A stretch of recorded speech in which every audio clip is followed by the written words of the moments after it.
নমস্কার, দেখছেন জবাব চাই বাংলায় বিশেষ এপিসোডে আমি কিশলয়।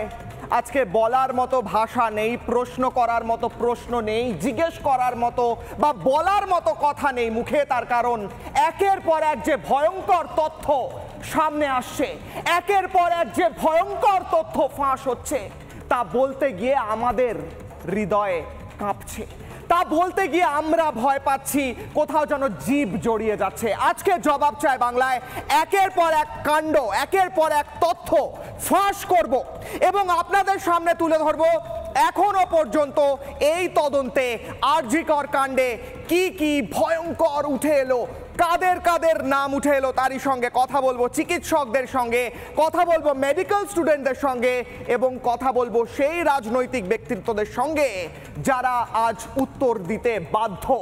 প্রথমেই শুরু করব ব্রেকিং নিউজ দিয়ে এবং আমি পিসিআরকে জিজ্ঞেস করব এই মুহূর্তে একটা ব্রেকিং নিউজ পাচ্ছি আমরা, সম্ভবত সেখানে যাব।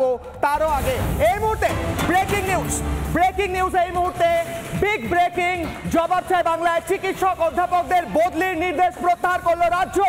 এই মুহূর্তে 8টার সময় বিগ ব্রেকিং। মনে করুন সেই আন্দোলনকারীদের কথা, সেই আন্দোলনকারী চিকিৎসকদের কথা যাদের বদলির নির্দেশ দিয়েছিল রাজ্য। আজ নবান্ন থেকে বলা হয়েছে যে তাদের বদলি করা হবে না।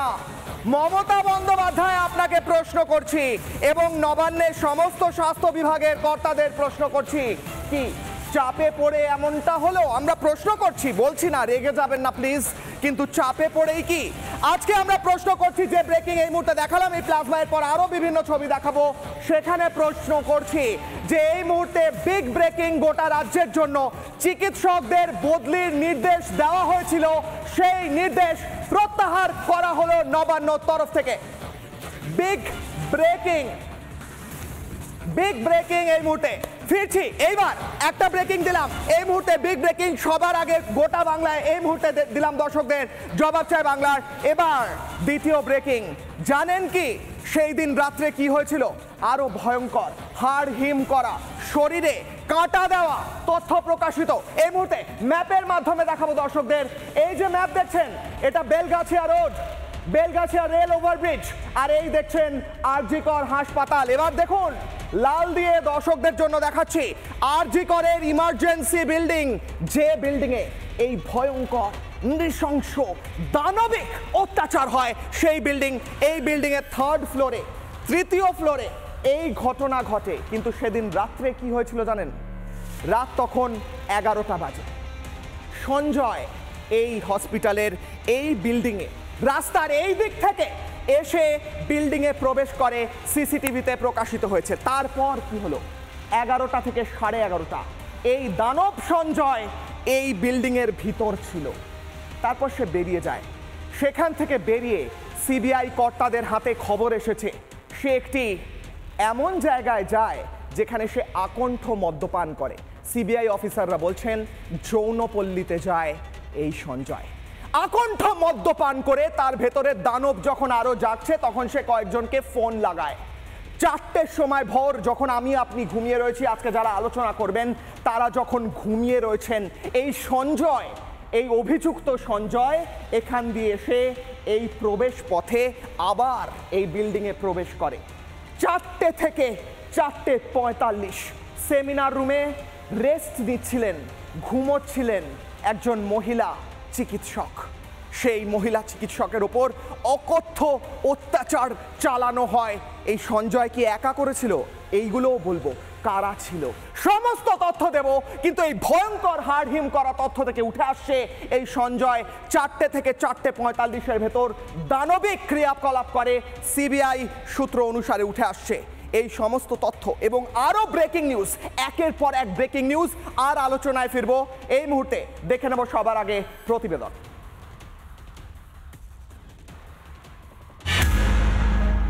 কেটে গেল 8 দিন।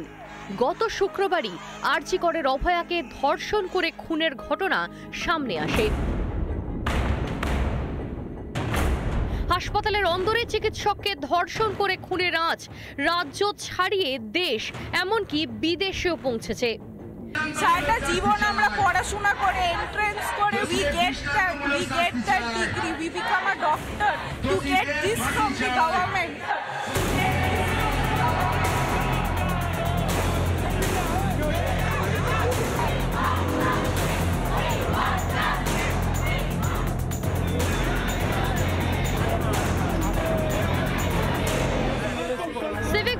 কিশোর সঞ্জয় রায়কে গ্রেফতার করেছে পুলিশ, কিন্তু সঞ্জয় রায় নেহাতি দাবার বোড়ে বলে দাবি বিভিন্ন মহলের। অভয়ার বাবা মাও শুরু থেকেই অভিযোগ করে আসছিলেন একজন নয়, একাধিক জন মিলে খুন করেছে অভয়াকে। ডিপার্টমেন্টের গাফিলতি না থাকবে, আজ পর্যন্ত ডিপার্টমেন্ট আমাদের সঙ্গে কোনো কথা বলেনি। আজকে 8-9 দিন হয়ে গেল ডিপার্টমেন্ট যাদের দায়িত্বে আমি মেয়েটাকে ওখানে পাঠিয়েছি তারা আমাদের সঙ্গে কথা বলেনি। আরজি করের ঘটনায় নাটের গুরু যে প্রাক্তন অধ্যক্ষ সন্দীপ ঘোষই, সে বিষয়ে এক প্রকার নিশ্চিত বিরোধী রাজনৈতিক দল থেকে বিক্ষোভরত চিকিৎসক সকলেই। সিবিআই তদন্তভার নেওয়ার পর শনিবার দ্বিতীয় দফায় জিজ্ঞাসাবাদ চলছে সন্দীপকে, কিন্তু আরজি করে প্রমাণ কি এখনো অক্ষত আছে? যেটা সিবিআই করছে সেটা যদি সঠিকভাবে হয় তাহলে আমরা আশা করতে পারি এরকম অনেক তথ্যই উঠে আসতে পারে, এবং যেটা অভয়ের বাবা সন্দেহ করছেন সেরকম অসম্ভাবনা আমরা উড়িয়ে দিতে পারি না। সন্দীপ ঘোষের আমলে আরজি করে একের পর এক দুর্নীতির অভিযোগ উঠেছে। শুধু পড়ুয়ারাই নয়, অভিযোগ করেছেন খোদ তৃণমূলেরই নেতা শান্তনু সেন। এত কিছুর পরেও মুখ্যমন্ত্রী সন্দীপ ঘোষকে জামাই আদরে রেখে দিয়েছেন, উল্টে দোষীদের ফাঁসির দাবিতে রাস্তায় নামছেন। বিষয়টা অনেকটা নিজের ছায়ার সঙ্গে নিজেই যুদ্ধ করার মতো। মমতা নিজে স্বাস্থ্যমন্ত্রী, তার কি কোনো দায়ই নেই?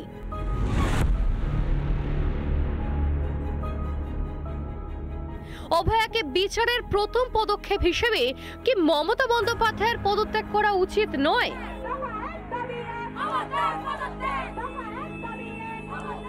রিপাবলিক বাংলা।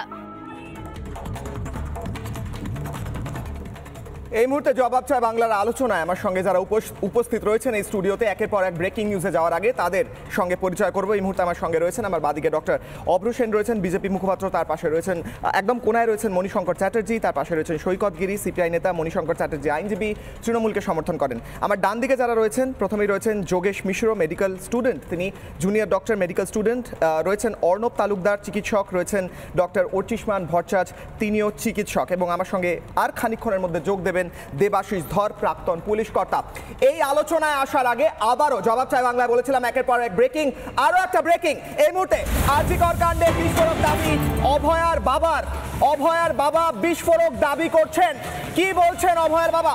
তিনি প্রশ্ন তুলছেন সেমিনার হলেই অভয়াকে খুন করা হয়েছিল কি না, নাকি অন্য কোথাও খুন করে অভয়াকে নিয়ে এসে ফেলে রাখা হয়েছিল সেমিনার হলে তথ্য প্রমাণ লুট করার পরে। অর্থাৎ মনে করে দেখুন কোন প্রমাণ লুট করার চেষ্টা হয়, কোন রুম ভেঙে ফেলার চেষ্টা হয়, মনে করে দেখুন। শুনবো অভয়ের বাবা কি বলেছেন, ফিরবো আলোচনায়। অভয়ের বাবা।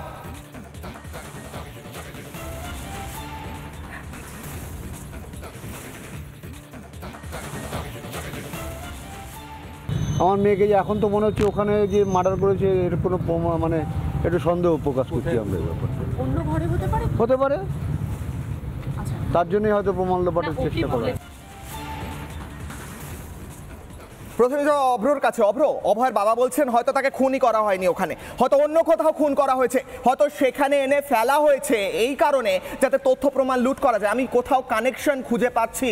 হঠাৎ করে আরজি করের ভেতর মনে হলো বাথরুম বানানো খুব জরুরি হয়ে পড়েছে। আমি একটা পার্টিনেন্ট প্রশ্ন করতে চাই এবং আপনি যেটা বললেন সেই পয়েন্টটা আমি অ্যাড্রেস করব। প্রথমত, গতকাল বিনীত গোয়েল একটা প্রেস কনফারেন্স করেছেন এবং উনি বলেছেন যে 151 গ্রাম সেমেনের কথাটা যেটা সরিয়েছে সেটা ভুল। 151 গ্রাম সেমেন ছিল কিনা আমি বলতে পারবো না, কিন্তু যেটা পিএম রিপোর্টে আছে বলে আমরা জানতে পারি। আবার বলছি যে 151 gram whitish fluid in the endocervical ক্যালেন। ঠিক আছে, এবার এই ব্যাপারটাকে খণ্ডন করার জন্য অলরেডি সংবাদপত্র প্রকাশিত বিনীত গোয়েল বলছেন যে 150 গ্রাম যেটা রয়েছে ওটা হচ্ছে ওয়েট অফ দ্য ইউটেরাস। এবার আমি বিনীত গোয়েলকে ডিরেক্ট প্রশ্ন করতে চাই যে দাদা, আপনি তো যথেষ্ট শিক্ষিত, আপনি আইপিএস অফিসার, আমরাও এখানে অশিক্ষিত লোকজন বসে নেই। আপনি কাইন্ডলি এটা বুঝিয়ে দিন যে 31 বছরের একটা মেয়ের ইউটেরাসের ওজন কিন্তু 60 থেকে 70 গ্রাম হয়, তাহলে বাকি ওজনটা কিসের? তার মানে কোনো ফ্লুইডের। এবার সেখানে যদি আপনি কনটেক্সটে আনেন যে ওয়ান টাইম ইজাকুলেশনে সেমেনের ওজন কত হতে পারে, সেটা 5 থেকে 7 গ্রাম বা 10 গ্রাম। এবার বাকি 70 গ্রাম বা 60 গ্রাম ওজনটা কিসের? খালি বডিলি ফ্লুইড নাকি অন্য কিছু, এই প্রশ্ন কিন্তু থেকে যাচ্ছে। আসলে অঙ্ক গোজামিল দিয়ে এভাবে মেলানো যায় না, সেটা বিনীত গোয়েলকেও বুঝতে হবে। আরেকটা কথা, উনি কিন্তু এই জিনিসটা খণ্ডন করেননি। আরেকটা জিনিস যে 113টা কামড়ানোর চিহ্ন এই নির্যাতিতার বডিতে পাওয়া গেছে, এই জিনিসটা কিন্তু উনি খণ্ডন করেননি। এই প্রশ্ন উঠছে যে একজনের পক্ষে কি একটা শরীরের ওপর 113টা ক্ষতভাবে দেওয়া সম্ভব একটা সময়ের মধ্যে? আর কয়টা প্রশ্ন দেখুন, ডক্টর সন্দীপ ঘোষ, এই যে মহান ডাক্তার যিনি ভালো পায়ে প্লাস্টার করে দেন, যেই পা নাচানো যায় পরে, এই ডক্টর সন্দীপ ঘোষ এএনআইকে একটা ইন্টারভিউ দিয়েছিলেন ঘটনাটা ঘটার পরদিনই। উনি পরিষ্কার বলেছিলেন যে উনি নাকি আপ্রাণ চেষ্টা করেছিলেন এই নির্যাতিত থেকে বাঁচানোর জন্য, কিন্তু বাঁচানোটা নাকি আনঅ্যাভয়েডেবল ছিল, মানে নির্যাতিত মারা যাওয়াটা নাকি আনঅ্যাভয়েডেবল ছিল। তার মানে ওনার কথা থেকে কি এটা ধরে নেব যে ঘটনাটা ওনার সামনে ঘটেছে, বা ঘটনা যখন ঘটে উনি সেখানে প্রেজেন্ট ছিলেন? এটা ওনার কথা, আমার কথা নয়। আরো একটা কথা, হ্যাঁ দ্রুত আমি বাকি একদম। আপনি যেটা প্লেস অফ অকারেন্সের প্রশ্নটা তুললেন, আমি সেই জায়গায় আসি যে হ্যাঁ, একটা প্রশ্ন উঠছে। দেখুন, একটা সরকারি হাসপাতালে এভাবে যদি রেনোভেশন করা হয় তার কিছু প্রক্রিয়া রয়েছে। একটা হচ্ছে প্রিন্সিপালের তরফ থেকে ওয়ার্ক অর্ডার বেরোতে হবে, তারপর পিডব্লিউডির তরফ থেকে নোটিফিকেশন, একজন কন্ট্রাক্টর অ্যাপয়েন্টেড হবেন এবং তারপর কাজকর্ম শুরু হবে। এ পুরোটা কি ফলো করা হয়েছে? আর যদি ফলো করা হয়ে থাকে, একদিনের মধ্যে কি করে পুরোটা ফলো হলো, এই একটা বড় প্রশ্ন। আসলে সরকারি কাজ একটা করতে মাসের পর মাস সময় লাগে, সেখানে রাতবিরেতে তার টেন্ডার পাস হয়ে গেল, সেখানে রাতবিরেতে সমস্ত কাজ হয়ে গেল।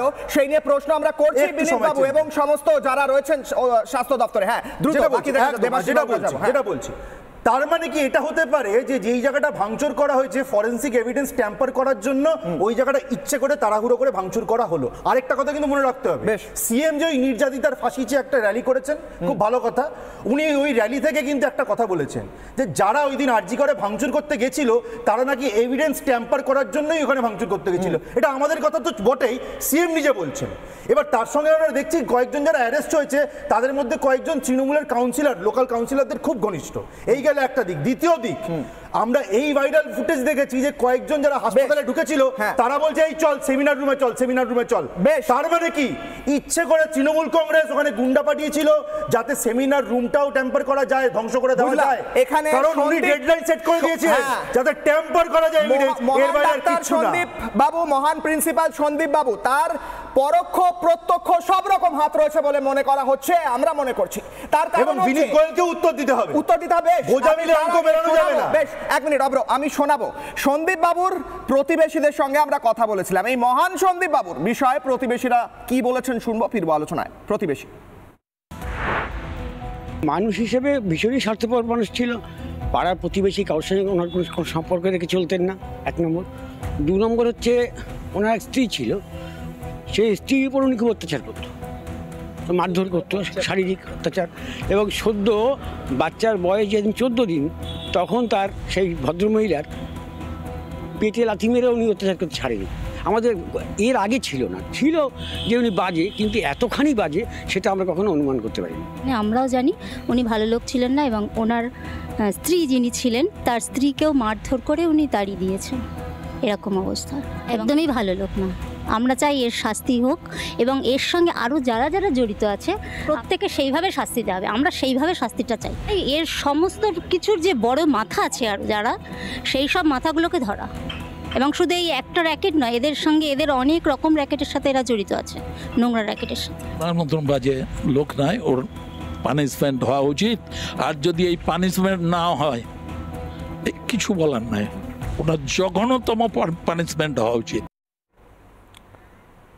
আমার সঙ্গে যারা উপস্থিত রয়েছেন, আমি এই ডাক্তারদের কাছে যাব, তাদের কথা শুনবো। তবে তার আগে আমার খুব মনে প্রশ্ন জাগছে, যে প্রতিবেশীরা জানতো যে সন্দীপ, এই সন্দীপ বাবু, সন্দীপকে সন্দীপ বললে তো খারাপ লেগে যাবে, সন্দীপ বাবু সম্মান করে বলি, সেই সন্দীপ বাবু কি করতেন, তার ডেইলি রুটিন কি ছিল, তারা এক্সপোজ করছেন, মুখোশ খুলে দিচ্ছেন।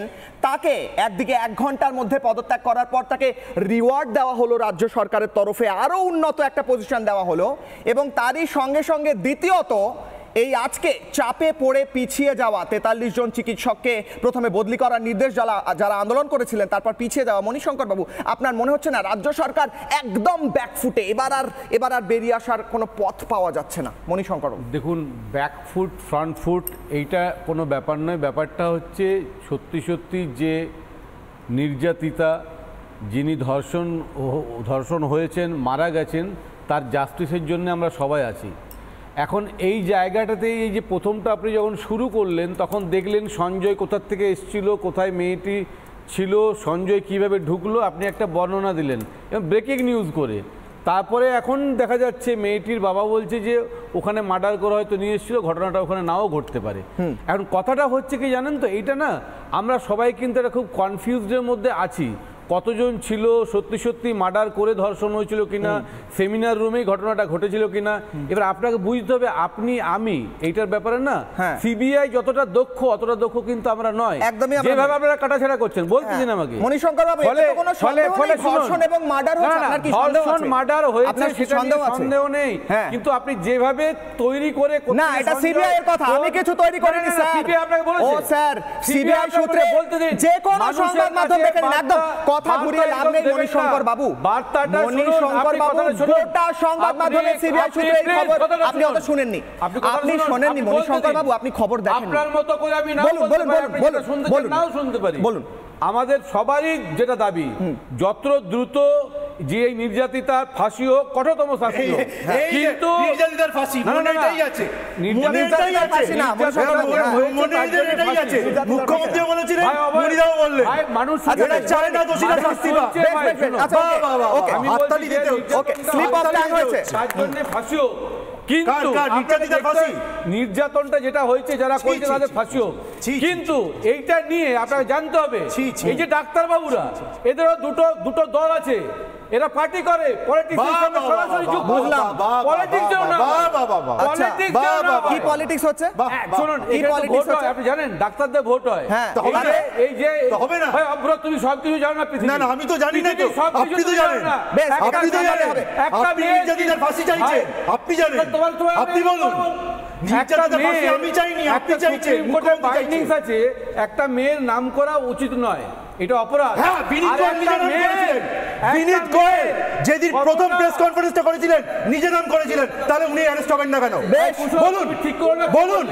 এবং ডক্টর সন্দীপ ঘোষ নবার নির্যাতিতের নাম নিয়েছে, সুপ্রিম কোর্টের গাইডলাইনকে পুরো কারোর কথা শোনা যাবে না, থামাতে হবে আমাকে, কারোর কথা শোনা যাবে না। মণিশঙ্কর বাবু 1 মিনিট, মণিশঙ্কর বাবু 10 সেকেন্ড দিলাম, শেষ করুন। হ্যাঁ 1 মিনিট অব্র শোনাই যাবে না, তোমার কথাও শোনা যাবে না, শেষ করুন। আমি বলছি একটা মেয়ের নাম নেওয়াটা অপরাধ, সুপ্রিম কোর্টের গাইডলাইন আছে, কিন্তু একটা মেয়ের অঙ্গ প্রত্যঙ্গ নিয়ে যেভাবে কাটাছেড়া করে আলোচনা করছে সেটাও কিন্তু খুব ভালো জায়গায় মানুষ নিচ্ছে না। কতটা ফ্লুইড পাওয়া গেছে এটা নিয়ে আলোচনা হচ্ছে টিভিতে বসে।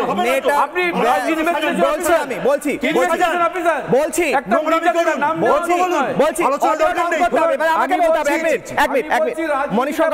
আসল জায়গাটা, মণিশঙ্কর বাবু আসল জায়গাটা আমরা চাই, বুঝলাম, কিন্তু যারা রাজনীতির ডিভিডেন্ড নিতে চাইছে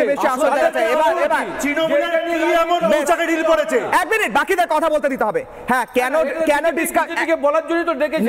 না আপনি বললেন তো মণিশঙ্কর বাবু, বললেন। এক সেকেন্ড আপনার সময় কে বললো অডিও থামাতে হবে, নাহলে আমাকে উঠে গিয়ে ওখান থেকে বলতে হবে। 1 মিনিট আমি বলছি যেটা, কেন ডিটেলস বলতে হয় জানেন, কেন কত গ্রাম সিমেন্ট বলতে হয় জানেন? তার কারণ প্রথম দিন বলা হয়েছিল সে আত্মহত্যা করেছে। 1 সেকেন্ড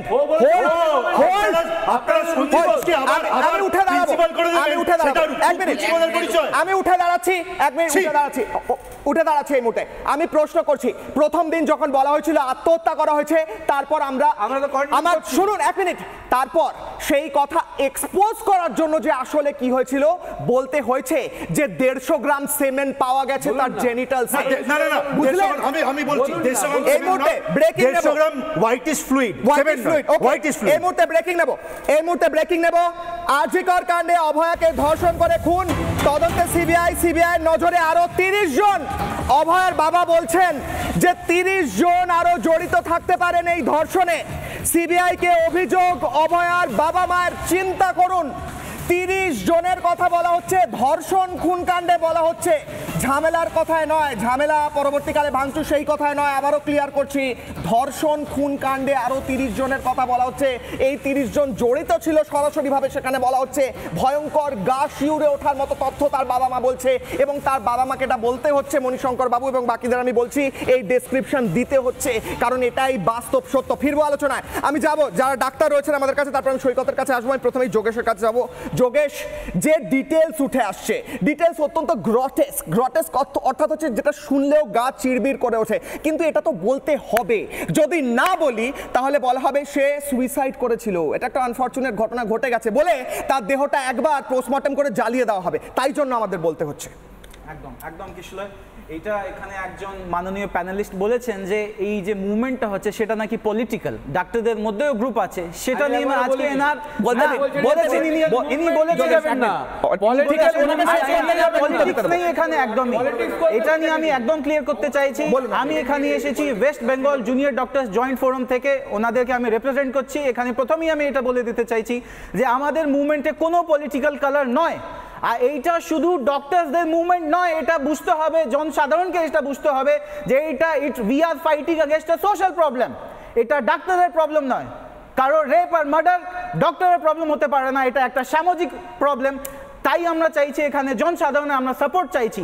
তাই আপনি আজকে দেখবেন একটা দল থেকে এটা বলা হচ্ছে যে আমরা নাকি ওপিডি সার্ভিস আর এমার্জেন্সি সার্ভিস বন্ধ করেছি, কিন্তু আমাদের প্রফেসররা আজকে কালকে প্রত্যেক দিন আমাদের প্রফেসররা ওপিডি এমার্জেন্সি চালাচ্ছেন। আমরা কোনো সার্ভিস বন্ধ করিনি, এটা আমি এই প্ল্যাটফর্ম থেকে সবাইকে জানাতে চাইছি। We have not stop any service. Yogesh, আমি আবার জিজ্ঞেস করছি, তুমি যেটা বলছো খুব ইম্পর্টেন্ট, তুমি বলছো যে কথা বলা হচ্ছে সব সার্ভিস বন্ধ, সেটা নয়, তুমি বলছো যে সার্ভিস চলছে, তুমি এটা ক্লিয়ার করছো যে সার্ভিস চলছে, আবার সার্ভিস বন্ধ হয়নি, আমরা কর্মবিরতিতে গেছি, কিন্তু আমরা সার্ভিস বন্ধ করিনি, আমরা কোনো সার্ভিসই অবরোধ করিনি। যেহেতু আমরা সেফটি ফিল করছি না, তাই আমরা ডিউটিতে যেতে আমরা বাধ্য নয়, আমরা সেফটি নিয়ে কনসার্ন আছে আমাদের, তাই আমরা ডিউটিতে যেতে পারছি না, ভয় আমরা যেতে পারছি না। দিস ইজ আটার failure of the state machinery. এইটা আমি বলছি না, আমরা বলছি না, এটা কালকে হাইকোর্ট থেকে এই স্টেটমেন্টটা দেওয়া হয়েছে যে এই যে আজই করে মব ভায়োলেন্স হয়েছিল, 7,000 লোকজন ঢুকে গেছে হাসপাতালের মধ্যে, দ্যাট ইজ দ্য আটার state failure of state machinery. এটা হচ্ছে অনারেবল মাননীয় আমাদের হাইকোর্টের স্টেটমেন্ট। সেখানে আমাদের বুঝতে হবে এই সেফটি কনসার্ন নিয়ে আমরা ভয়তে আছি, আমাদের যারা মহিলা কলিগরা আছে তারা ভয়তে আছে, যেতে পারছে না ডিউটিতে। কি ভয় পাচ্ছ? এই যে কালকে 14 তারিখ রাতে যে 17 জন ঢুকেছিল, তারা সেই আজকে মেডিকেল কলেজে হতে পারে, ক্যালকাটা ন্যাশনাল মেডিকেল কলেজে হতে পারে, এসএসকেএম এ হতে পারে, সেটা নিয়ে তোমাদের উপর আক্রমণ হবে। একদম আমাদের উপর সেটা তো হয়ে গেছে।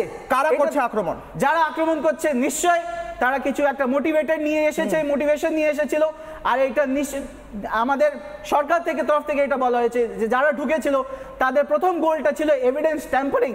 সেটা নিয়ে আমাদের আবার একটা বক্তব্য রয়েছে যে কি করে একটা যেখানে প্লেস অফ অকারেন্স তার 100 মিটারের মধ্যে কি করে একটা নতুন কনস্ট্রাকশন হতে পারে, কিভাবে হয়েছে এটা আমাদের এটা অ্যাডমিনিস্ট্রেশনে, এটা আমরা সওয়াল করছি, এই কোশ্চেনটা আমরা করছি। যে জিনিসটা এটা কি আগে মনে হলো না যে একটা ফিমেলদের টয়লেট লাগতো, একটা আলাদা অন কল রুম লাগতো, খুন ধর্ষণের পরে রাতে মনে হলো যে এখানে একটা বাথরুম বানাতে হবে, সেটা একদিনের মধ্যে কি একদিনের মধ্যে মনে হলো এখানে বাথরুম বানাতে হবে। কি কেউ দিতে পারবে? কোথায় আসে সেই চিঠিটা, কে করেছে চিঠিটা, কে করেছে, কে জানিয়েছে? বাবুর মনে হলো এক রাতের পরে হঠাৎ করে খুন ধর্ষণ হয়, দেহ উদ্ধার হলো, সন্দীপ বাবুর মনে হলো যে সেখানে একটা বাথরুম বানানো মহিলাদের জন্য জরুরি। আমি এই মুহূর্তে যোগেশ ফিরবো তোমার কাছে, আমি এই মুহূর্তে একটা প্লাজমা গ্রাফিক্স নেব এবং সেখানে আরো আলোচনায় ফেরার আগে দেখাবো এই মুহূর্তে সঞ্জয়ের গতিবিধি সম্পর্কে সন্দীপ কি জানতেন। প্রশ্ন উঠে আসছে, সেই প্রশ্ন দেব প্লাজমা গ্রাফিক্স। এই মুহূর্তে সঞ্জয়ের গতিবিধি সম্পর্কে জানতেন কিনা সন্দীপ, এই সন্দীপ বাবু কি জানতেন, প্রশ্ন উঠে আসছে। পরের স্লাইড, সঞ্জয়কে অবাধ যাতায়াতের রাস্তা কে দেয়, কেন সে ঢুকতে পারে মেডিকেল কলেজে অবাধভাবে, বেরিয়ে যায় সেমিনার হলে ঢোকে, সঞ্জয় কিভাবে রোগী ভর্তি করাতো? সন্দীপ বাবু আপনি জানতেন না যে সঞ্জয় রোগী ভর্তি করাতো? কি মনে হয় আপনার? সবাই খুব বোকা। রোগী ভর্তির সময় কার রেফারেন্স দিত সঞ্জয়? এই সমস্ত কিছু ইন্টারোগেট করা হচ্ছে, সিবিআই প্রশ্ন করছে, সেই প্রশ্নগুলো আমরা তুলে ধরছি। অ্যাসিস্ট্যান্ট সুপারকে আত্মহত্যা বলার নির্দেশ কি তারই দেওয়া, সন্দীপের দেওয়া সেই নির্দেশ? প্রশ্ন, অভয়ের মৃত্যু কখন জানতে পারলেন সন্দীপ? অনেক পরে নাকি ইমিডিয়েটলি, নাকি তিনি নিজে জড়িত ছিলেন? এই সমস্ত প্রশ্নের উত্তর আমরা খুঁজছি এবং সিবিআই খুঁজছে। আমি সৈকতের কাছে যাব। সৈকত, যে প্রশ্নগুলো আমরা করছি সেটা তো খুব পার্টিনেন্ট, কিন্তু প্রশ্ন হচ্ছে যে আমরা এগুলো বলে ফেললে আমরা নাকি ভদ্রতার সীমা লঙ্ঘন করে যাচ্ছি।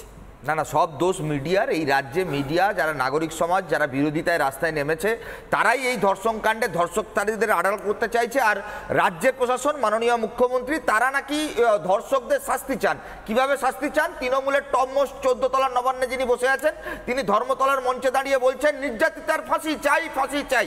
আশেপাশে সব অভিনেতা অভিনেত্রীরা যারা 1 সেকেন্ড আমার মাঝখানে একটু বলে নি, 48 ঘন্টার আগে যে অভিনেতা অভিনেত্রীরা চোখের একদম জল বাঁধ বাঁধছিল না, তারা ওখানে দাঁড়িয়ে রচনা দেবী, শতাব্দী দেবী, জুন মালিয়া, তারাও বলছেন নির্যাতিতার ফাঁসি চাই। আজকে মণিশঙ্কর বাবু একই কথা বলছেন। দেখুন, অভিনয়টা ভালো করতে হবে।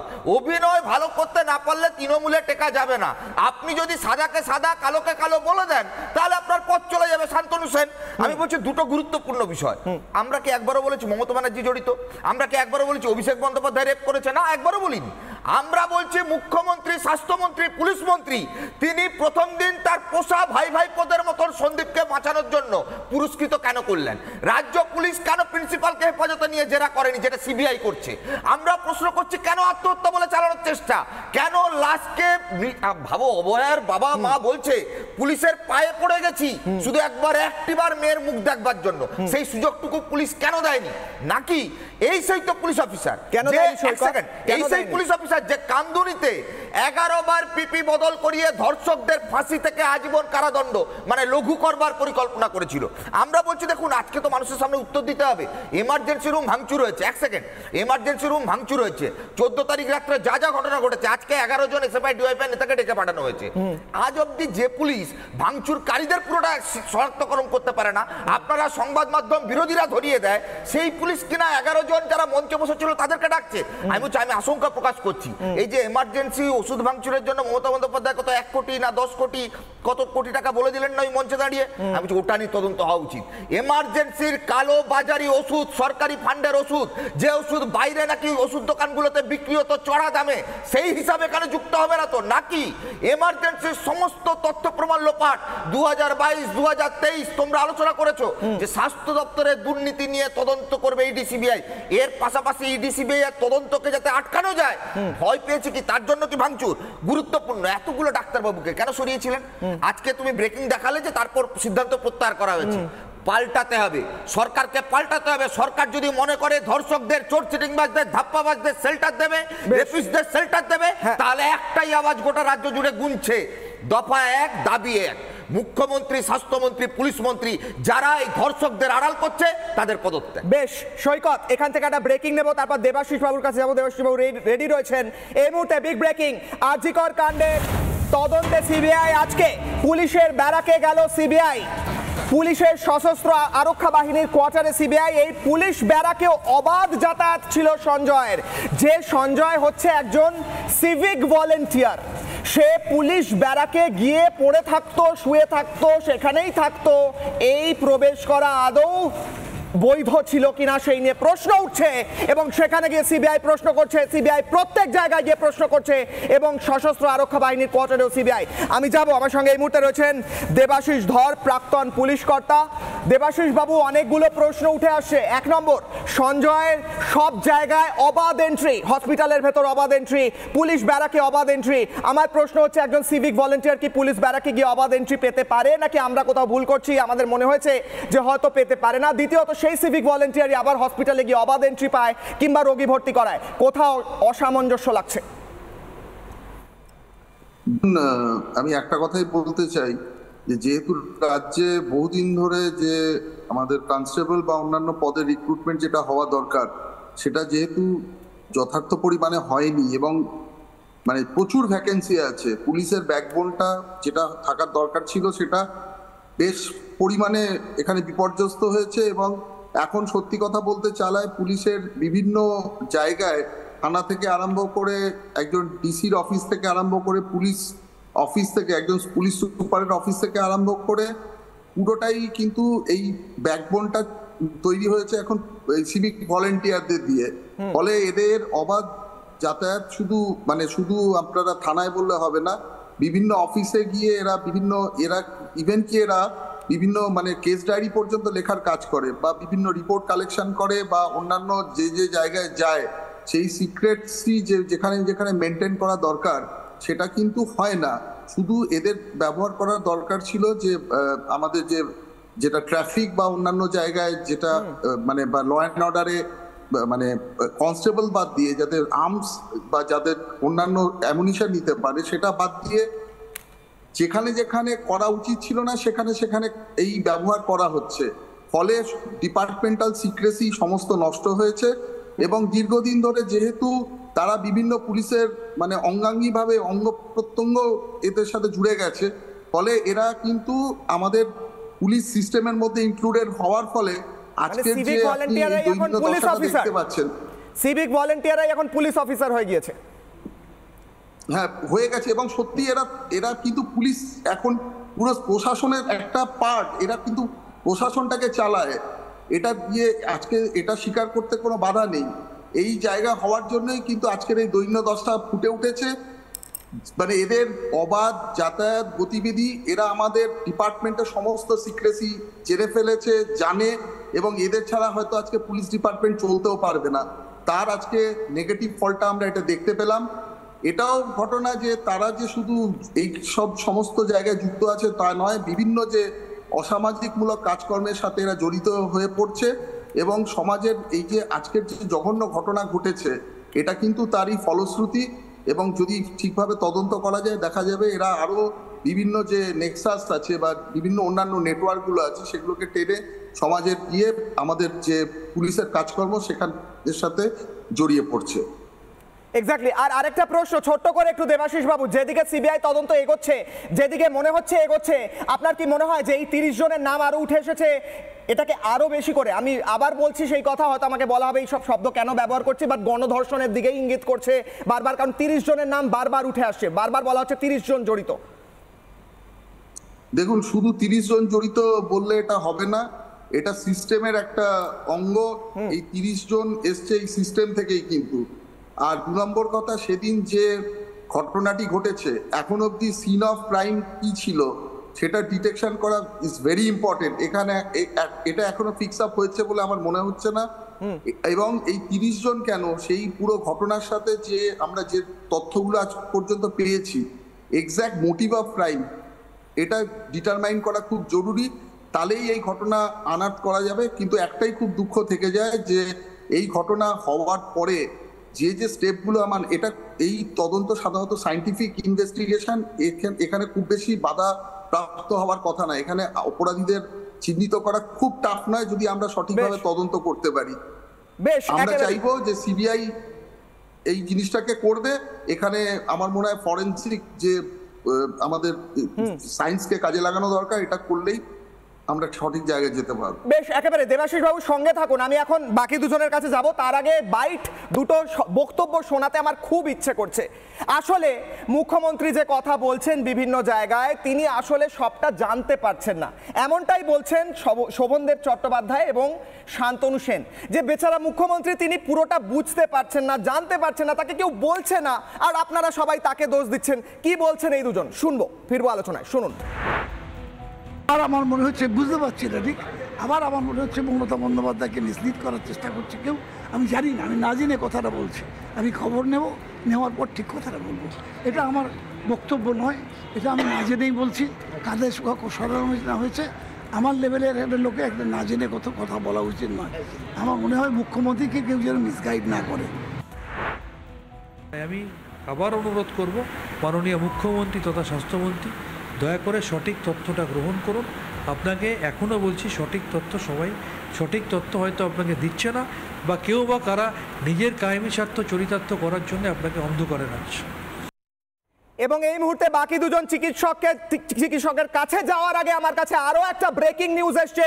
ব্রেকিং নিউজ, চিকিৎসকদের দাবি নিয়ে প্রধানমন্ত্রীকে চিঠি দিল আইএমএ, ইন্ডিয়ান মেডিকেল অ্যাসোসিয়েশন চিঠি দিল। কর্মক্ষেত্রে নিরাপত্তা নিয়ে আইন প্রণয়নের দাবি জানানো হয়েছে প্রধানমন্ত্রীর কাছে। এই মুহূর্তে বিগ ব্রেকিং, জবাব চায় বাংলায়, একের পর এক বিগ ব্রেকিং।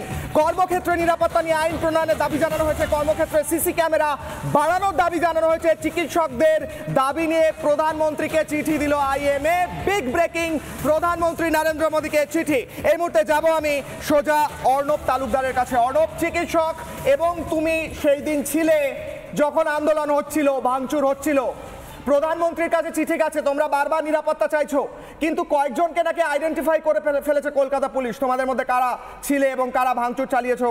আবার অনেকে বলছে যে এটা রাজনৈতিক কর্মসূচি ছিল, রাম বাম গিয়ে ভাঙচুর চালিয়েছে। তুমি বলো তো কারা ভাঙচুর চালিয়েছিল? দেখুন, একটা জিনিস আজকে দিনের আলোর মতো পরিষ্কার, যে আজকে এই যে ঘটনা ঘটেছে, যে আরজি করে যে নৃশংস ধর্ষণ এবং হত্যাকাণ্ড ঘটেছে, এবং এই ঘটনার পর থেকেই রাজ্য প্রশাসন এবং পুলিশ এই ঘটনাকে লঘু করে দেখানোর চেষ্টা করেছে, এই ঘটনার তদন্তকে তারা মিসলিড করার চেষ্টা করেছে, তারা এভিডেন্স ট্যাম্পারিংয়ের বহুবার চেষ্টা করেছে। আমি কলকাতা মেডিকেল কলেজের ইন্টার্ন, আমরা সেই দিন আমরা হচ্ছে আরজি করে যখন 14ই আগস্টের রাত্রে মাঝরাত এবং 15ই আগস্টের শুরুতে সেই সময় যে হামলা হয়, সেই সময় আমরা সেখানে উপস্থিত ছিলাম। আমরা সেখানে দেখি যে সেখানে পুলিশ ঠিক কতখানি নিষ্ক্রিয়। পুলিশকে যখন হচ্ছে আমরা অন্যান্য সময় দেখি যে পুলিশ কত তৎপর, আমরা এর আগে একটা দিন মিছিল করে গেছিলাম, সেই দিন পুলিশ ডাক্তারদের মিছিলে লাঠিচার্জ করেছিল। তা সেই দিন যখন এত মব আসছে, পুলিশ তারা বলছে তাদের যখন খবর ছিল না, আমরা পুলিশকে গিয়ে যখন বলি যে আপনারা সামাল দিন, এত একটা বিশাল জনতা আসছে, তারা যে কোনো সময় ঢুকে পড়তে পারে, যে কোনো সময় আমাদের হামলা চালাতে পারে, ভেতরে মেয়েরা তখন মিছিলের জন্য প্রস্তুতি নিচ্ছে। তাহলে সেই সময় আমরা পুলিশকে বলি আমাদের নিরাপত্তা সুনিশ্চিত করার ব্যাপারে, তারা বলেন যে আমরা কিছু করতে পারবো না, আমরা 3 জন পুলিশ আমরা কি করে কি করবো। কি বলে পুলিশ? কি বলে? এক মিনিট আমি আরো একবার বলছি, আর অর্ণব যেটা বলছে এই মুহূর্তে, বলছে পুলিশকে তারা বলে আমাদের নিরাপত্তা দিতে, পুলিশ বলে আমরা কিছু করতে পারবো না। অর্ণব আরেকবার বলো। একদমই, পুলিশ এই কথা বলে যে আমরা নিরাপত্তা দিতে পারবো না, আমরা 3 জন পুলিশ এবং আমাদের কাছে কোনো অর্ডার নেই। অথচ আমরা সেই সময় তার কিছুক্ষণ আগে আমরা দেখেছি যে বহু পুলিশ, প্রায় 200-300 জন পুলিশ অন্তত, তারা হচ্ছে যে হাসপাতালের মধ্যে ঘোরাফেরা করছেন, তারা গেলেন কোথায়? পরে আমরা জানতে পারলাম যে এই সমস্ত বীর পুলিশরা, যাদেরকে নিয়ে মমতা ব্যানার্জি গর্ব করেন, এরা হচ্ছে যে বিভিন্ন ওয়ার্ডে তারা সেখানে গিয়ে লুকিয়েছিল, ওয়ার্ডে বাথরুমের ভিতরে গিয়ে লুকিয়েছিল, ওয়ার্ডে গিয়ে সিস্টারদের বলেছে যে আপনারা বিছানার চাদর দিন, আমরা রোগী সেজে ওয়ার্ডের মধ্যে লুকিয়ে থাকবো। তারা সেই পুলিশরা তারা এভাবে লুকিয়েছিল, তারা কোনো রকম কোনো সদর্থক ভূমিকা নেয়নি। এবং যখন সে আক্রমণ ঘটছে, আমরা ভিডিও ফুটেজেও দেখেছি যে পুলিশ কীভাবে পিছনের দিকে ছুটে পালাচ্ছে, তারা কিছু করছে না। আমরা যখন বিভিন্নভাবে বিভিন্ন স্তরের পুলিশ দেখেছো, এটা আমরা একদম দেখেছি এবং এর ভিডিও ফুটেজও আছে। একদম পুলিশ বলছে যে আমাদের কাছে অর্ডার নেই, কোনো অর্ডার নেই, যে ভাঙচুর বন্ধ করার আমাদের কাছে অর্ডার নেই, পুলিশ বলেছে। এবং আমরা তো প্রথম থেকেই দেখছিলাম যে এই ঘটনা যেদিন ঘটেছে 9ই আগস্ট, সেই দিনকে পুলিশ তারা অত্যন্ত তৎপর ছিল যে কীভাবে মৃতদেহকে খুব তাড়াতাড়ি মর্গে পাঠানো যায়, তারা তৎপর ছিল। তারাও কিন্তু বলেছিল যে এটা হচ্ছে আত্মহত্যা, এটা কিন্তু একমাত্র কলেজ কর্তৃপক্ষ বলেনি, তার সাথে সাথে কলকাতা পুলিশও জড়িত ছিল, কলকাতা পুলিশও এটাকে আত্মহত্যা বলে চালানোর চেষ্টা করেছিল। ফলে আমরা প্রথম থেকেই অত্যন্ত আমরা আশঙ্কা করছি যে তারা এই তদন্তকে, তারা হচ্ছে যেটা কলকাতা পুলিশে তদন্ত করছিল সেটাকে তারা মিসলিড করছিল, এবং বর্তমানেও তারা তাদের যে ভূমিকা, এই ভূমিকা অত্যন্ত আমাদের কাছে হতাশাজনক যে তারা এই ভূমিকা নিচ্ছেন। এবং যে মব যখন আসে, আমরা তখন দেখেছি যে ভিডিও ফুটেজেও দেখা যায় যে মব যখন আসে তখন পুলিশ তারা সরাসরি ব্যারিকেড ছেড়ে দেয়, ব্যারিকেড ছেড়ে তারা পালায়। আজকে কোথাও কোথাও আমরা জানতে পাচ্ছি যে কোনো কোনো ইন্টার্নাও নাকি এর সঙ্গে জড়িত আছে। আমি এই মুহূর্তে দাঁড়িয়ে, তার আগে অভয়ের বাবা আরো একটা বক্তব্য রেখেছেন, জরুরি না অভয়ের বাবার বক্তব্যটা শোনা আমাদের চেয়ে বেশি জরুরি। এই মুহূর্তে অভয়ের বাবা কি বলেছেন? ডিপার্টমেন্টের কেউ জড়িত থাকতে পারে, অভয়ের বাবা বলছেন এমন কথা। কি বলছেন অভয়ের বাবা, শুনুন। টোটাল ডিপার্টমেন্টকে দায়ী করছি, ডিপার্টমেন্টের সঙ্গে যুক্ত আছে নিশ্চয়ই। ডিপার্টমেন্টের গাফিলতি না থাকবে, আজ পর্যন্ত ডিপার্টমেন্ট আমাদের সঙ্গে কোনো কথা বলেনি। আজকে 8-9 দিন হয়ে গেল, ডিপার্টমেন্ট যাদের দায়িত্বে আমি মেয়েটাকে ওখানে পাঠিয়েছি, তারা আমাদের সঙ্গে কথা বলেনি। উল্টে প্রিন্সিপাল বলছে আমার ঘরে আসতে হবে, আমার সঙ্গে কথা বলতে হবে। প্রথম দিনই যেদিন আমার মেয়েটা মারা গেছে, ডিপার্টমেন্টের লোক যদি জড়িত না তাহলে তারা আমাদের সঙ্গে কথা বলছে না কেন, আমাদের সহযোগিতা করছে না, তারা আমাদের সহযোগিতা করেনি। না না, আজ পর্যন্ত নয়। আমাদের একটা সহানুভূতি জানানোর একটা বিষয় তারা মনে করছে না। ডিপার্টমেন্টের উপর কনফার্ম হচ্ছে যে এই সমস্ত কাজকর্ম দেখে আর কি। হ্যাঁ, নিশ্চয়ই অবশ্যই ডিপার্টমেন্টের লোকের সঙ্গে জড়িত আছে। অর্চিষ্মান, কোন ডিপার্টমেন্টের লোক জড়িত, কে কারা জড়িত কিছু বোঝা যাচ্ছে? অভয়ের বাবা যেটা বলছেন, অভয়ের বাবা স্পষ্ট করছেন যে ডিপার্টমেন্টেই জড়িত, সেই ডিপার্টমেন্টের লোকই কি এখন তাকে এই মুহূর্তে কোয়েশ্চেনিং করা হচ্ছে এবং তার কান টানলে কি মাথা আসবে মনে হচ্ছে? আমি প্রথমেই স্যালিউট জানাবো অভয়ের বাবাকে, যে এই স্পাইনটা দেখিয়েছে যে আমার মেয়ে তো চলে গেছে, কিন্তু আমি সেলাই করে বড় করেছি মেয়েকে উপার্জন করে, সেখানে কোনো টাকার কম্পেনসেশন আমার চাই না। এই স্পাইনটা রাখার জন্য ওনাকে একটা বিগ স্যালিউট। এবং উনি যেভাবে একের পর এক কথা যেগুলো প্রকাশ করে চলেছে মানে নির্ভয়ে, সেটা কিন্তু এবার আমি তোমার উত্তরটা দিচ্ছি। বেশ, মণিশঙ্কর দা শুরুতে এই ডিবেটের একটা জায়গায় ভালো ইন্ডিকেট করলেন যে রাজনীতি ডাক্তাররা করে কিনা। মণিশঙ্কর দা আমি উত্তর দিচ্ছি, মেডিকেল ফ্র্যাটার্নিটিতে না পশ্চিমবঙ্গের ভেতর বিশাল বড় একটা অংশের ডাক্তারবাবুরা আছে যারা তৃণমূলের সাথেই যুক্ত, এবং সেখানে দুটো বড় লবি আছে, একটা নর্থ বেঙ্গল লবি যেটা বেশ ডমিনেন্ট, এবং এই এক্স প্রিন্সিপাল সেই নর্থ বেঙ্গল লবিরই একটা বিরাট বড় মাথা। তাকে প্রোটেক্ট করার জন্যই সেই দিন মৃতদেহ পড়ে আছে নির্যাতিতার, সকালবেলায়, এটা আমার কথা নয়, সংবাদপত্রে উঠে এসছে যে সকালবেলায় তড়িঘড়ি করে 5 জন ক্ষমতাশালী লোক মৃতার ডেড বডি পড়ে আছে সেখানে, তারা এসে আগে মিটিং করছে যে কিভাবে চাপা দেব। লজ্জা হওয়া উচিত। ঠিক, তারা আগে এসে এখানে চাপা দেওয়ার কথা বলছে। সিস্টেম, আজকে তুমি বললে যে সিবিআই 30 জনকে, আরে 30 জন কেন, 50 জনকেও যদি সাসপেক্ট করে সেখানে অবাক হওয়ার কিছু নেই, কারণ এটা সিস্টেম দ্বারা একটা খুন, যেটাকে পরবর্তীকালে ওরাই চেষ্টা করেছিল প্ল্যান করে যাতে গ্যাংরেপের একটা আকার দিয়ে পুরো জিনিসটাকে চাপা দেওয়া যায়। তারপরেও বিভিন্ন লেয়ার, কেন বলছি এটা প্ল্যান্ড মার্ডার, তার কারণ প্রথম লেয়ারে ওরা ভেবেছিল যে আমরা এটাকে আত্মহত্যা বলে চালাবো, তাই প্রিন্সিপাল থেকে শুরু করে প্রাথমিকভাবে পুলিশ, টালা যে থানা আছে, তারা প্রথম থেকেই এটা নির্যাতিতার মায়ের কথা যে আমাকে কর্তৃপক্ষ বলছে যে আপনার মেয়ে সুইসাইড করেছে, একদম, তো সেইখানে প্রথম লেয়ার গেল হচ্ছে সুইসাইড বলে চালাও, সুইসাইড বলে চালাও, হলো না, চলো গ্যাং রেপ, ঠিক আছে, বা রেপ একজনের দ্বারায়, কাকে করা গেল, এই সঞ্জয়কে, যে সিভিক, ঠিক আছে, আমি ফিগার আগে দাঁড় করিয়ে দেওয়া হলো যে এই সঞ্জয় সব করেছে, এই একমাত্র দোষী, আর কেউ দোষী না। কতগুলো তথ্য দিচ্ছি কিশোর ভাই, দ্রুত বেশি সময় না, আমি কতগুলো তথ্য দিচ্ছি। বিগত 3-4 বছরে পৌলমী সাহার জেআর ছিল 2020 সাল, সুইসাইড বলে চালানো হলো। পঞ্চানন হালদার পেশেন্ট আরজি করের ভেতর 2022 সাল, তাকেও বলা হলো সে ছাদ থেকে ঝাঁপ দিয়েছে। সুব্রজ্যোতি দাস, সে একজন স্টুডেন্ট ছিল, ইন্টার্ন স্টুডেন্ট, 2023 সালে তাকেও বলা হলো যে সে সুইসাইড করেছে। পর পর পর পর পর পর সিস্টেম দ্বারা এই খুনগুলোকে বহুদিন ধরে এরা সুইসাইড বলে এখন ডাক্তারদের, জুনিয়র ডাক্তারদের আমি স্যালিউট করব যারা এই অরাজনৈতিকভাবে পুরো আন্দোলনটাকে এগিয়ে নিয়ে যাচ্ছে, ভাইদের, আমার বোনদের, আমার বেশ স্যালিউট আমাদেরও। অর্চিষ্মান একটু সঙ্গে থাকো, এই মুহূর্তে মমতা বন্দ্যোপাধ্যায়ের কয়েকটা বক্তব্য শোনাবো এবং তারই সঙ্গে সঙ্গে দ্রুত কয়েকটা কোয়েশ্চেন আমরা তুলবো, কয়েকটা প্রশ্ন তুলবো, তারপর ছোট্ট করে 30 সেকেন্ড করে ফিরবো আলোচনায়। এই মুহূর্তে মমতা বন্দ্যোপাধ্যায়ের কয়েকটা বাইট, এই মুহূর্তে বাইট মমতা বন্দ্যোপাধ্যায় এবং প্রশ্ন। কাজের দিন যে তদন্ত করেছে, তদন্ত চলাকালীন তদন্তের ভেতরকার এভিডেন্স মিডিয়া ট্রায়ালের জন্য বাইরে আসতে পারে না।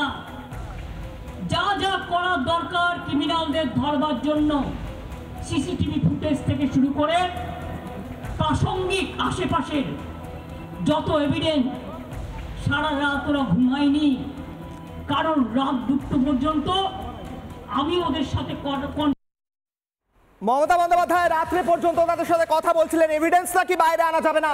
আমরা প্রশ্ন করছি, সেমিনার রুমের কাছে থাকা দেওয়াল ভেঙে দেওয়া কি এভিডেন্স ট্যাম্পারিং নয়? প্রশ্ন 1। পরের বাইট বলছেন, কি প্রশ্ন উঠছে এই মুহূর্তে শোনাবো। এটা আমার শোনা কথা, আই মে বি রং, যদি ইনভেস্টিগেশনে আমায় কেউ কারেক্ট করে দেয় আমি খুশি হব। আমি যেটুকু তদন্ত হয়েছিল তার থেকে শুনেছিলাম রাত্রির 1টা পর্যন্ত তারা একসাথে খাওয়া দাওয়া করেছেন, ততক্ষণ সে ভালো ছিল। রাত্রির 3টে থেকে সকাল 9টা পর্যন্ত ডিউটিরত অবস্থায় যদি টেস্ট না পাওয়া যায়, আপনারা কেউ খবর নিলেন না? কেন খবর নিলেন না? এই যে খবর নিলেন না বলছেন মুখ্যমন্ত্রী মমতা বন্দ্যোপাধ্যায়, আপনি খবর নিয়েছিলেন যখন আপনি ন্যাশনাল মেডিকেল কলেজে তাকে প্রিন্সিপাল পদে বসিয়েছিলেন, যে ব্যক্তি এখান থেকে পদত্যাগ করেছিল, আপনি খবর নিয়েছিলেন। পরের কোশ্চেন, যতই কুৎসা করুন, যতই অপপ্রচার করুন, যতই ফেক ভিডিও ছাড়ুন, ওগুলো ফেক ভিডিও, আমি বলছি ফেক, সত্য নয়। যেগুলো সত্য আমার মানতে কোনো অসুবিধা নেই, এগুলো তৈরি করা ভিডিও, ওগুলো ফেক। ফেক ভিডিও, সেই ফেক ভিডিও পোস্ট করে কলকাতা পুলিশ মুখের ওপর গোল গোল করে লাল করে দিয়ে বলছে খুঁজুক কমিশনার কেন ব্যর্থতার দায় নিলেন, কেন ফেক ভিডিওর পোস্ট করা হলো সেই প্রশ্ন উঠে আসছে এবং কমিশনার বললেন আমরা তাদের খুঁজে পাইনি, আমাদের ব্যর্থতা, এবং তাই আপনারা খুঁজে দিন সেই ফেক ভিডিও দেখে। পরের প্রশ্ন, শেষ প্রশ্ন। কলকাতা পুলিশ নিজে কমিশনার ছুটে যায় হাসপাতালে আরজি করে রাত 2টোর সময়। সারা রাত আমি ঘুমাইনি, আমি জেগেছিলাম যতক্ষণ শান্তি ফিরে না আসছে, আর যতক্ষণ যে পুলিশগুলোকে নানাভাবে অত্যাচার করা হচ্ছিল। প্রশ্ন হচ্ছে যে প্রথম আধ ঘন্টা যখন কলকাতা পুলিশ একদম নিষ্ক্রিয় ছিল, ফিরবো আলোচনায়, তখন মুখ্যমন্ত্রী আপনি পুলিশের এর আগে বলেছেন 90% কাজ নাকি কলকাতা পুলিশ করে দিয়েছে।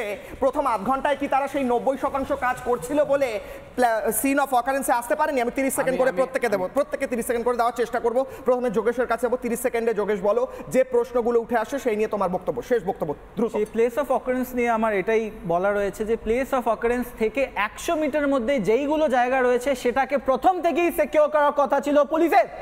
আমি সেই জায়গাতে গেছিলাম ঘটনা হওয়ার 2 ঘন্টা পরে, কিন্তু আমি দেখছি সেখানে 50খানা লোক রয়েছে আর পুলিশ সেই জায়গাকে প্রোটেক্ট করতে পারেনি। সেটা ছেড়ে দিন, যখন ওই কনস্ট্রাকশনটা স্যাটারডে থেকে শুরু হয়েছে সেখানে পুলিশ ছিল, সেমিনার রুমের বাইরে দাঁড়িয়েছিল, তারা কেন আটকাতে পারেনি? ততদিন কেসটা কলকাতা পুলিশের কাছে ছিল, তখনও কিন্তু প্রমাণগুলো লোটপাট হয়েছে, সেটা কলকাতা পুলিশের সামনে হয়েছে, কলকাতা পুলিশের নিগরানি সামনে হয়েছে। বেশ, আমার কাছে 2 মিনিট আছে, 10 সেকেন্ড মণিশঙ্কর বাবু, 10 সেকেন্ড অব্র, 10 সেকেন্ড সৈকত, আমি যাওয়ার চেষ্টা করছি দ্রুত 10 সেকেন্ড। আমি বলছি বার্তাটা এরকম আমরা কেউই দিতে চাই না এখানে যারা আছি, কাটাছেড়া করে। আমাদের একটাই উদ্দেশ্য হচ্ছে যে যেই কাণ্ডগুলোর সঙ্গে যুক্ত তাদের কঠোর মানে শাস্তি হোক। 2 হচ্ছে যে প্লেস অফ অকারেন্স নিয়ে বললেন, গতকাল হাইকোর্টে মামলা হয়েছে না, গতকাল হাইকোর্টে মামলা হয়েছে, হাইকোর্টকে বলেছে যে প্লেস অফ অকারেন্স নিয়ে মুখ্যমন্ত্রী বলছেন একদিন, দাঁড়ান না, মুখ্যমন্ত্রী বলছেন উনি একদিন রাত 2টো অবধি জেগেছিলেন, তো কোনোদিন ভোর 4টে অবধি জেগেছিলেন। তার মানে কি কি ইনভেস্টিগেশন হচ্ছে বা কি কি প্রক্রিয়া হচ্ছে উনি কিন্তু সবটা জানেন এবং ওনার তত্ত্বাবধানে হয়েছে। এবার ওনার দলের পাচারার নেতাগুলো যদি বলে মুখ্যমন্ত্রী জানেন না, তা হতে পারে না, পুরোপুরি উনি দায়ী এটার জন্য। মুখ্যমন্ত্রী যা বলেছেন তার সঙ্গে না যুক্ত করে দিন, আপনারা এত প্রশ্ন করবেন না, সব দোষ আপনাদের। প্রথম কথা, আমার বক্তব্য হচ্ছে সন্দীপ বিনীতরা ভাই ভাই পোরা সব মাল কামাবে, স্বাস্থ্য দপ্তরে চুরি করবে, লুট করবে, ধর্ষকদের আড়াল করবে, আর গোটা রাজ্য জুড়ে উনি যা বলবেন সে কথাই ধ্রুব সত্য মানতে হবে। এটা সামাজিক প্রবলেম নয়, এটা পলিটিক্যাল প্রবলেম। যদি পুরো জিনিসটা মুখ্যমন্ত্রীর মানে তত্ত্বাবধানে হয়েছে এবং তারপর যদি এতটাই টেম্পারিং হয়ে গেছে, আমরা জানি যেটা ক্রাইম সাইট, সেই ক্রাইম সাইটের অ্যাডজাসেন্ট বাথরুম, নির্যাতিতার বাবা খুব স্পেসিফিক্যালি বলছে যে তার মেয়েকে অন্য জায়গায় খুন করা হয়েছে, সেই বাথরুমের টাইলস অবধি তুলে ফেলা হয়েছে। এটা মুখ্যমন্ত্রীর দায়, ওনাকে পদত্যাগ করতে হবে। এই যে ঘটনা ঘটেছে তারপর থেকে আমরা প্রত্যেক স্টেপে স্টেপে প্রত্যেকটা পদক্ষেপে আমরা আশঙ্কা করছি যে সেখানে এভিডেন্স ট্যাম্পারিং করা হয়েছে। শুধুমাত্র যে যেখানে ঘটনা ঘটেছে, যেখানে খুন হয়েছে, শুধু সেই জায়গায় নয়, সেদিন রাত্রে যখন এই এতজন দুষ্কৃতীরা আসে, তারা হামলা চালায়, সেই সময় তারা হার্ড ডিস্ক ভেঙেছে, সেখানে তারা বুঝলাম। একটা সেন্টেন্স বলতে দেবো। এটা যেটা দেবাশিস ধর বলেছেন, এটা একটা সায়েন্টিফিক্যালি এভিডেন্স আছে, ফলে এখানে ট্যাম্পারিং এর ব্যাপার নেই। আমি শেষ করছি, আমার প্রশ্ন হচ্ছে সায়েন্টিফিক এভিডেন্স থাকুক আর যাই থাকুক না কেন, আমাদের প্রশ্ন হচ্ছে কর্মক্ষেত্রে একজন মহিলা ডাক্তারকে যদি এভাবে খুন হতে হয়, তাহলে সেখানে দাঁড়িয়ে সেখানের মহিলা মুখ্যমন্ত্রী কেন জবাব দেবেন না, কেন দায় দেবেন না, কেন পদত্যাগ করবেন না? প্রশ্ন তুলছে মানুষ, আমরা শুধু নয়। ফিরে আসছি ছোট্ট বিরতির পর, দেখতে থাকুন জবাব চায় বাংলা।